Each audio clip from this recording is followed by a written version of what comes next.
Hello and welcome to our show today. I'm really glad you could join us. So today we're talking about conversations. We're really talking about elevating your sales through conversations on demand. But it really has to do with, training your sales team, training you, the things that you should be doing, how you should be selling, what should be happening in all types of conversations. I mean, this is probably one of the most fundamental skills you have to have as an entrepreneur, whether you are the one having the conversation, selling, which you oftentimes are, or whether you have a team under you, you have to understand these fundamentals. If you do, it is the key to the city, per se. It is the key to success. If you don't, well, it's a pretty big, long uphill battle. So with us today is Chris Beall. Now, for the most of the past 30 years, Chris has participated in software startups as a founder or at a very early stage of development. His focus has consistently been on creating and talking to market simple I don't know, I am messing this all up today, but stick with me. For taking to market simple products that can be used successfully the first time they are touched without having to take a course or read a manual, kind of like Apple does. His belief is that most powerful part of any software system is the human being that we inappropriately call a user, and that the value key in a software is to let the computer do what it does well, go fast without getting bored, in order to free up human potential. Now, toward the end, Chris has been involved with Requisite Technology, GXS, Epiance, Qlip Media, Aptara, most of which of these I'm completely messing up the name, I'm sure. Cadis, Sun Microsystems, and Unisyn. He's currently CEO of ConnectAndSell Inc., based in Silicon Valley. Chris, thanks for joining us today. Hey, Ty, great to be here. I sound plenty old. Yeah, I tell you, I mean, I can tell you that first of all, completely apologize for messing up your bio, but I don't think you sound or look old. I think you are very young based on this. Oh, thanks. I tell you, I think the key to staying young actually is just to stay engaged and keep the body moving. So for all you old people who are listening or young people who want to stay that way, yeah, go for about 20,000 steps a day, keep moving, and you might have a shot. That's good advice. I love that. I miss my Fitbit. I used to wear the thing all the time, and I stopped because they stopped like the little waist one they didn't wear. They always had the watch ones, but that's good advice. I always was shooting for 20,000. It's not easy to hit that. You know that. No, 20,000 is, I came down to Arizona recently. Let me adjust this a little. Came down to Arizona to spend a little time in the sun. Actually, we liked it so much, we're buying a house down here. And I noticed that just having the longer days, I went from, 12, 13,000 steps a day up into the 20s. I was over 20,000 steps a day every day last week. And I think it's a real key. If you want to be an entrepreneur, you want to go in for the marathon, the long run, you got to keep the body going, or else the mind will, and the mouth won't keep up. Yeah, I agree with that. Mind, body, and soul, very important to being able to lead an organization, especially the bigger an organization gets. I love what you do, and you have a lot of specialty in a lot of different areas, especially with software, but also with selling. And, one of the things that you do a lot of or seem to touch upon is cold calling. So that makes me wonder, is cold calling still a thing, or is this alive and well? Because I notice it's harder to get in touch with people now than it ever has been before. Yeah, there's sort of two elements to it. One is how hard is it to get somebody on the phone? And it's really not how hard it is, just how much you have to work. It's not hard. I mean, dialing a phone's not hard. Navigating a phone system's not hard. Going to voicemail and hanging up on it if you're smart isn't hard, but they take time. And the ratios right now run about 23.5 to 1. That is, you'll attempt about 23.5 dials with navigation around them of some sort before you get one conversation with a decision maker. Wow. So that's pretty time consuming. If you figure that most salespeople might maybe have a stretch goal of 50 dials a day, that means you get to talk to about 2 people. And the question is, can you make your business work on 2 conversations a day? The answer is probably no, unless you're, just incredible. But the problem is, if you don't have conversations, then what? So then the flip of it isn't how hard they are to get a hold of. It's what do you do when you get a conversation with somebody? It turns out that the most advantageous first opening position in a relationship, this sounds very odd, but it's absolutely the case, is to ambush somebody. And the reason is, when you ambush somebody in a cold call, you have them in a known mental state and a known emotional state. They're afraid of you. They don't say they're afraid of you, by the way. They might act annoyed. But they definitely all want the same thing. I was once taught in a literature writing course once, the key to a great story is it starts with somebody wanting something. Well, the story of a cold call starts with somebody wanting something. It's not what you want as the cold caller. It's what the other person wants. It's what the prospect wants. They want to get off that call and they want to keep their self-image intact. And those are conflicting purposes. And you can work that conflict, so to speak, in order to build trust with that person reliably in about 7 seconds, just about 100% of the time. So if you really think about in business to business what your problem isn't getting your value proposition in front of people. Everybody's got a value proposition. Those things flow around the internet like water at this point. So they're on LinkedIn, they're here, they're there. Everywhere you go, somebody's saying, I've got this great value proposition. I got this reason you should be doing business with me. Well, but why aren't you doing business with them? The answer is you don't trust them because you're trusting in B2B, you're trusting somebody with your career. When you're a buyer and you're making a decision for your company, you're not making a decision about your money. So at ConnectAndSell, say I decided, we need a company car and I really like Teslas. So I'm going to go buy a company Tesla. Well, first of all, it's stupid to have a company car, but say we thought that was a great idea. So now I'm kind of on the hook, even as a CEO. If I screw up and I get a company car that people hate, that is dangerous, that is uneconomical, that doesn't work in the environments we find ourselves in, whatever it is, I've actually hurt my reputation with my employees. And that's from the advantaged position of being a CEO. I can still screw up my career by making a bad buy. Whereas a consumer, if I buy that Tesla and I realize I'm allergic to the idea of electricity and I got to dump it 2 weeks later, I'm out a little money. Whatever the difference is between what I buy it for and what I sell it for. But my reputation, my job reputation, on which everything else depends, is unharmed. So the B2B buyer is super cautious by their very nature, and they've got to trust you, the seller, more than they trust themselves with regard to this purchase because you're the expert. So they got to trust the expert. It'd be stupid to trust a non-expert, oneself more than the expert. So they're in a quandary. And the only way that quandary ever gets resolved is through personal trust. And so if you can establish trust reliably very early in the relationship, then you can build on that and get to value. So, but my view is pretty simple, and I have been doing this a long time. I've been building companies from scratch or close to it for really just about 40 years now that I think about it. And, I build the products, I think up the products, sometimes not this one, by the way. ConnectAndSell is not my idea. I'm not smart enough to come up with something this cool. But what I've learned is the number one thing that you want to do is get everybody who counts in the market to trust you before they listen to your competitors. So the biggest mistake you can make in sales is to hyper target and then only talk to those people who are buying now, which is about 1/12 of your market. As if the cycle time for considering a product of your particular category is about 3 years, that is, if they just bought one, it's going to be 3 years before they buy another, which is pretty typical. That's 12 quarters. So out of those 12 quarters, how many of those quarters are this quarter? Just one.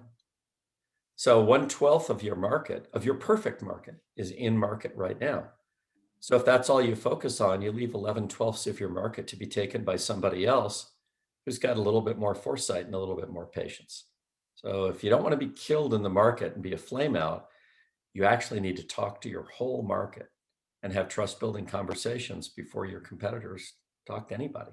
And that's what we do at ConnectAndSell. That's our job, is to let you have those 30 conversations a day, or maybe it's still only 2, but you have them in 10 minutes instead of 2 hours or 3 hours, leaving time for something else. Not so you can sell to them, not even so you can get meetings, which is what people think you can do, but so you can execute a sort of build trust, manufacture trust at pace and scale across a market, and then harvest it at your leisure. So is that really how you effectively use cold calling to build trust, is not by selling, but really just having conversations? Yeah, and having a very special kind of conversation. You need to help somebody go on a little emotional journey from fear. They're afraid of you as the invisible stranger who just ambushed them, to trust by showing them that you see the world through their eyes, and by demonstrating to them you can solve a problem they have right now. You're competent to solve a problem they have right now. Now, what problem do you have right now if I cold call you? Pretty simple. Me, I'm the problem, right? Well, I can solve that problem. Nothing to it. I can go away. But that's not a great solution. How about if we make a little deal about me going away? You let me tell you why I called, I go away. You'll trust me. So we actually teach people as part of what we do. We're a machine primarily, a machine that has human beings inside navigating phone calls. That's what ConnectAndSell literally physically is, right? But it's of no value if you don't have great conversations that build trust. So we also teach how to go from being the invisible stranger who just ambushed somebody. Very reliable position to start from. Sounds bad, reps don't like it. Oh, I don't want to be the bad person. Well, guess what? You just called somebody out of the blue and you did it for your own purposes. So, they might be justified in thinking that you're the problem. If you take advantage of that and say, I know I'm an interruption.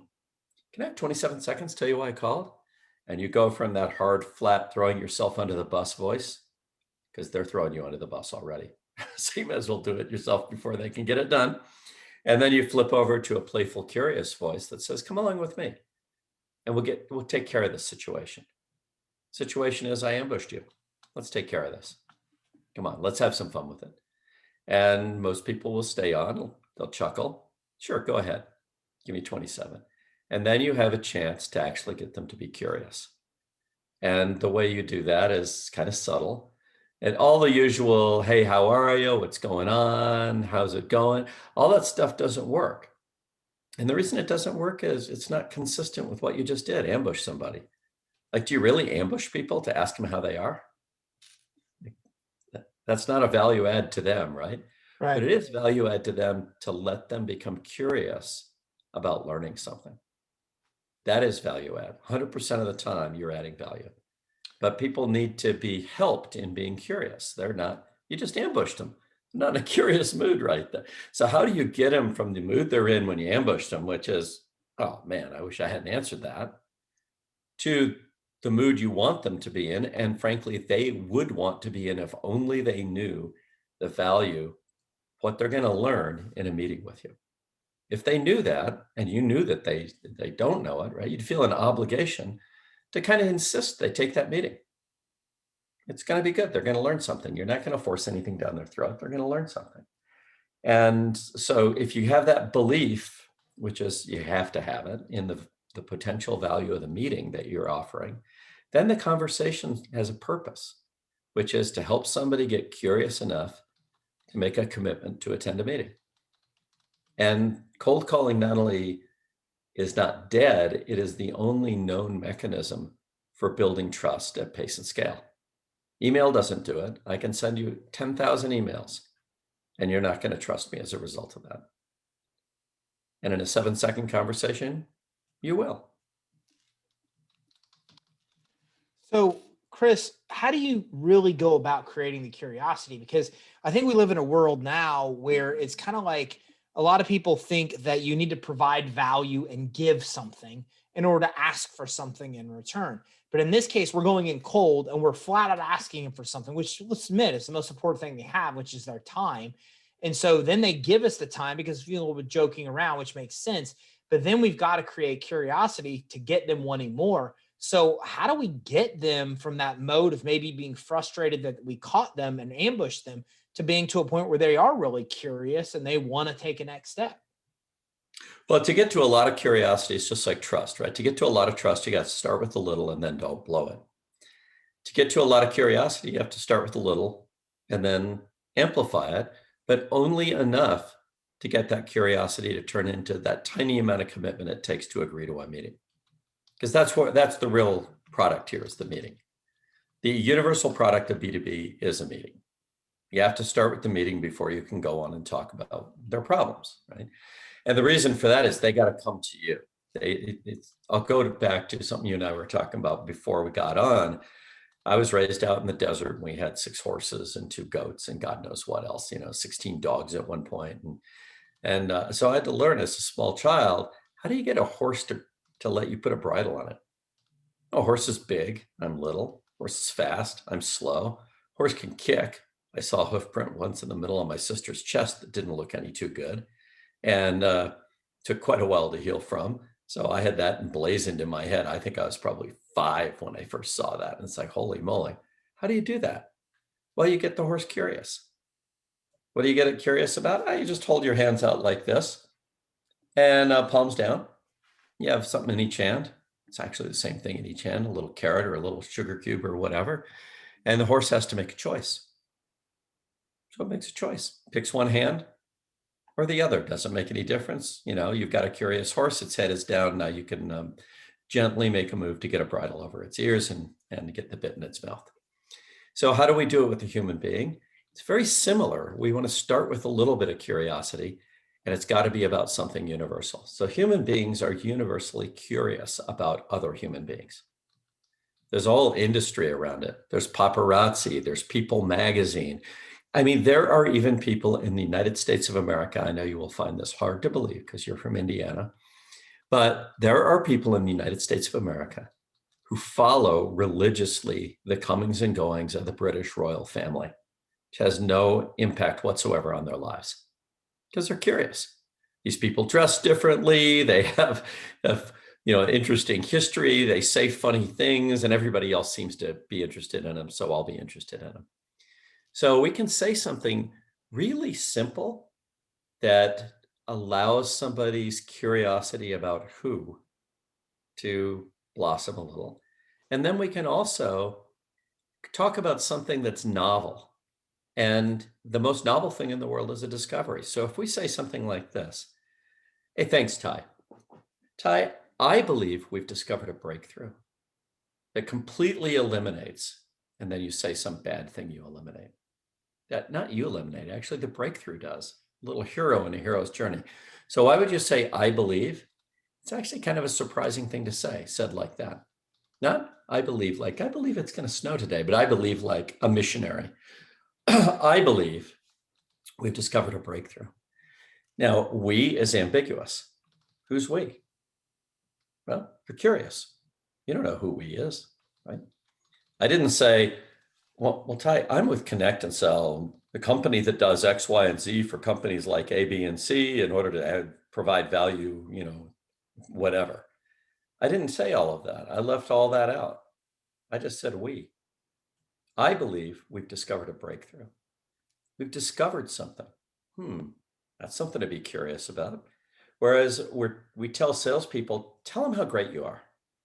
Tell them how your company's done great things for others. Well, you know what you get?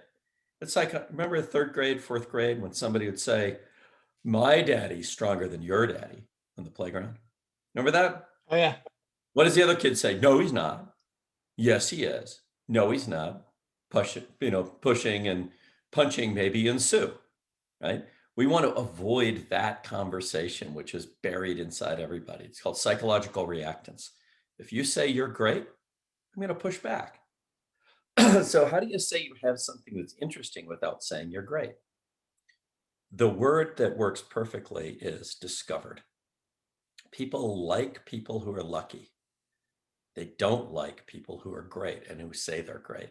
That's why Muhammad Ali was such a remarkable public persona. He could get away with saying, I am the greatest. It was said without irony and with irony at the same time. The irony was about the fact that he could say it. The without irony was the fact that he believed it and kept going and proving it in the ring.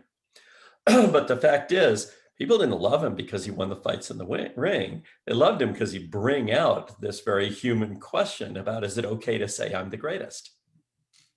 And then we all kind of wondered ourselves, like, is that okay? I mean, this guy's doing it. That's pretty wild, right?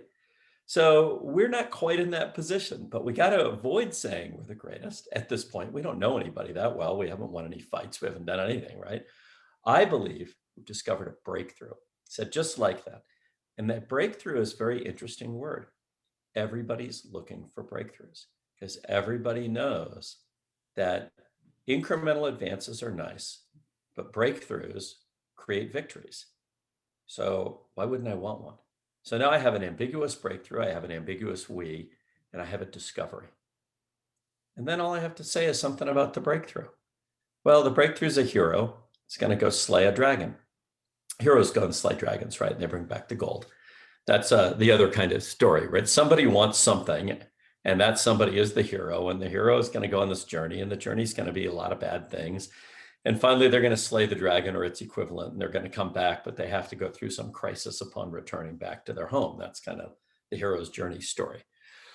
So here you have an opportunity now in a few words to tell a story about what this breakthrough does. So how about this? I believe we've discovered a breakthrough that turns your sales reps into the top 5% of all cold callers in the world in competence and confidence, and they'll love it. And the reason I reached out to you is to get 15 minutes on your calendar to share this breakthrough with you. Do you happen to have your calendar available? Now, if I say that, you're a little stuck, right? I didn't say what business I'm in. I didn't say how we accomplished this magical thing, how the breakthrough went about the process of transforming sales reps into the top 5% of the world of cold callers. That sounds unlikely. And how are they going to do it? Well, they're going to become competent and confident, and they're going to love it. That doesn't sound right at all. Why would they love it? Nobody loves cold calling. And you just said it as though it happens every day. It's a breakthrough that does this. So it's okay because it's a breakthrough. If it were like something everybody knew about, that'd be no big deal, but it's a breakthrough. So a breakthrough could do this, right? It's like, I've discovered a ball that bounces, when you drop it, bounces higher than where you dropped it from. Well, you'd at least want to see it. You might not believe it, but you're going to want to check it out. It's like, really? So that's what you're looking for, is that like, really? And what they're going to do is say, well, Chris, I don't get it. What are you talking about? Tell me more. And if you tell them more, you're screwed because you've basically thrown away the curiosity, right? You've given it away. So you say something like, oh, Ty, we've learned the hard way that an ambush conversation like this isn't a fair setting to talk about something this important. Are you a morning person? How's your Wednesday? So that style of cold call will not always yield a meeting, but where there's resonance with potential value, there's just enough there to get somebody curious, and you insist on the meeting because you know it's good for them, and you get a lot of meetings. You also get a lot of people that you can talk to next quarter and the next quarter and the next quarter, because the timing is rarely right. Eventually it is right. Isn't it better if they buy from you than the other guy? So Chris, you- that's how cold calling works. and Real that makes modern cold calling. a ton of sense. Yeah. I mean, I never heard that kind of approach before either, but one of the fundamental problems you said is, you only get in touch with 2 people, and then you talked about getting 30 calls. So you're incorporating technologies, and that's really your specialty. How are you doing that? What's happening to help make it easier to reach more people faster? Because it seems like that's a huge barrier that's got to be broken down for this to work. It's got to be. I mean, I wouldn't be talking about any of this stuff if I weren't, at a company that provides a solution to that. Otherwise, it'd be like, here's a great thing you can do in a conversation. And by the way, you can have 2 of them a day. It's like, it'd still be better than 0, but let's face it, it's hard to be great if you get to do something twice a day, if you get to do it 30 or 40 times a day, or even just take little moments that you have, say you're a full cycle sales rep and you only have 20 minutes here and 30 minutes there. It'd still be great to have 5 or 6 conversations. I mean, if you're good enough. So we have this thing called ConnectAndSell. And what it does is lets you essentially do 2 things. One is load a list of folks you want to talk to. So it lets you target.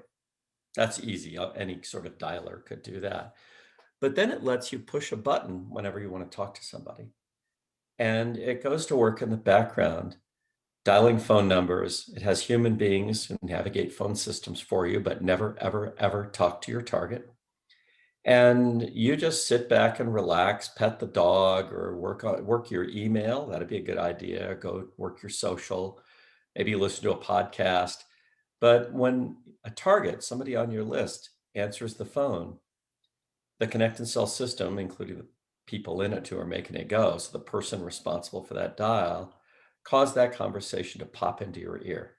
You're already on the phone, so you have a headset on probably, and it'll go bloop, and it pops up on the screen. So say I were on your list, you'd push the button, you go about doing whatever you're going to do, pops up on the screen, and there's a tone in your ear. It says Chris Beall, CEO, ConnectAndSell.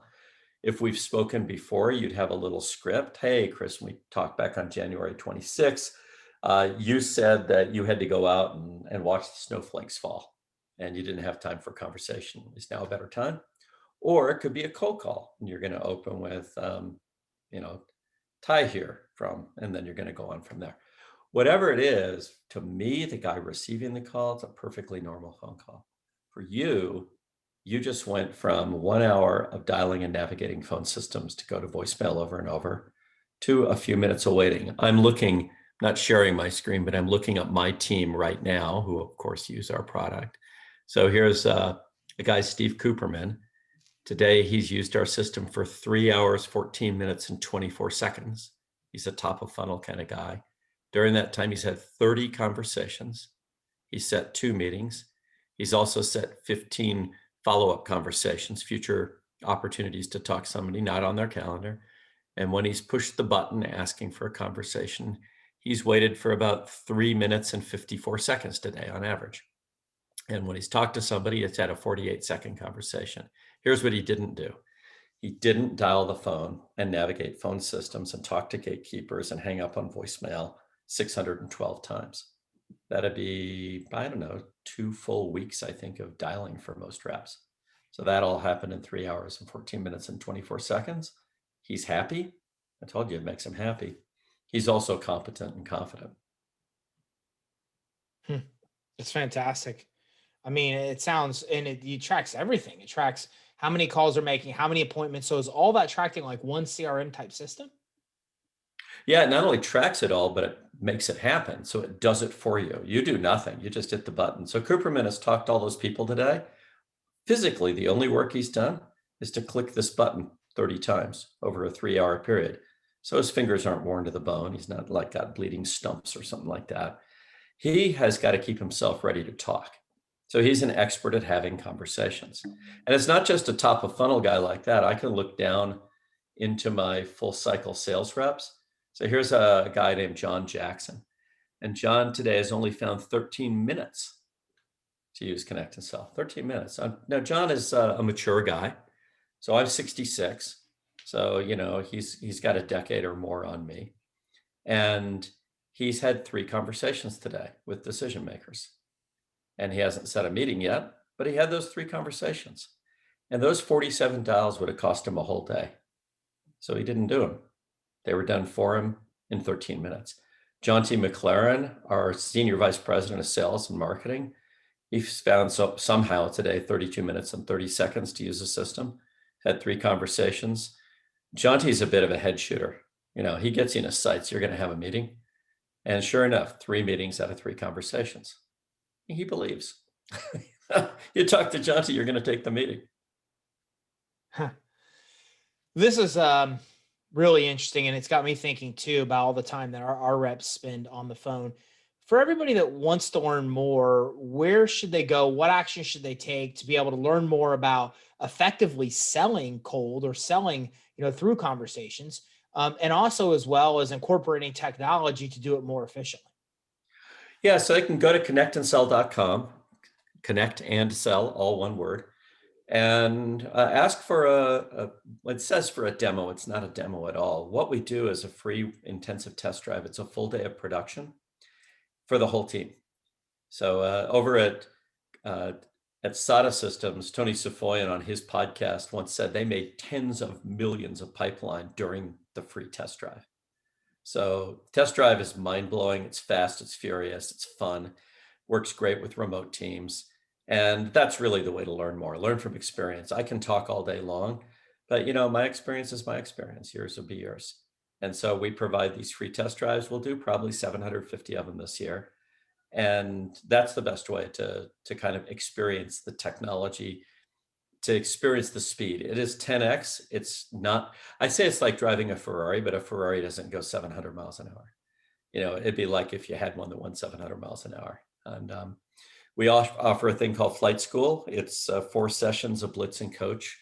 It's so specific and precise that the first 2-hour session, we only focus on coaching the first 7 seconds of the conversation. But during that time, you're making money. So it's training that makes money and doesn't cost money. So that's kind of interesting. And then you can go to my podcast, marketdominanceguys.com, all one word, Market Dominance Guys. Corey Frank interviews me. I think we're on episode 67 or something like that. And we'll do one or two this afternoon. It's a cookbook on how to dominate markets by using conversations. And yeah, it does assume you can have more than 2 a day. Chris, I really appreciate you coming on with us today. This has been enlightening. Like I said, it's got my wheels turning. I'm going to look more back into your integrations and technology and see what this could do for our organization. Thanks again, man, for coming on. This was very enlightening. Absolutely. My pleasure, Ty. So listen, if you're watching this, more than likely you want to increase your sales this year. You want to make more money. And what's interesting is that Chris just outlined a lot of different things that I think are very important. First of all, a way to actually go in cold, the exact techniques and tactics to use to be able to get somebody to want to be on that call, interested, intrigued, and then actually take a next step. And he even gave an example of, one of his VP of sales, 30 minutes in total time. And, he's already got 3 appointments booked of 3 calls. So you can already tell the strategy he's talking about works, but most importantly, it's about actually getting through. And this is a huge problem a lot of us have nowadays because these cell phone carriers, et cetera, are making it harder to get people on the phone. So the harder it is to get somebody on the phone, the more time you're manually dialing or your team is manually dialing to do so. This technology fixes that, period, point blank. It just fixes that. And it makes it so much easier to actually reach a large volume of people, which means more leads, which means more sales, which means dramatic increase to revenue. So take a next step of doing 2 things. Go to ConnectAndSell.com. A lot of great information, case studies, all the information you need to see if this works for you, and learn more about this kind of selling and the technology that makes it easier. And make sure you check out marketdominanceguys.com as well, marketdominance.guys.com. That'll get you right to the podcast where there's a ton of other information that can effectively help you sell. Like if you can sell efficiently and effectively, then who knows? There's no ceiling to what you can accomplish this year in revenue, growth, and profit. So make sure you visit connectandsell.com and marketdominanceguys.com to learn more and be able to come in and elevate your sales through conversations on demand, using cold calling, even warm calling, as well as technology to make it happen. So make sure you visit connectandsell.com. Thanks. Have a great day.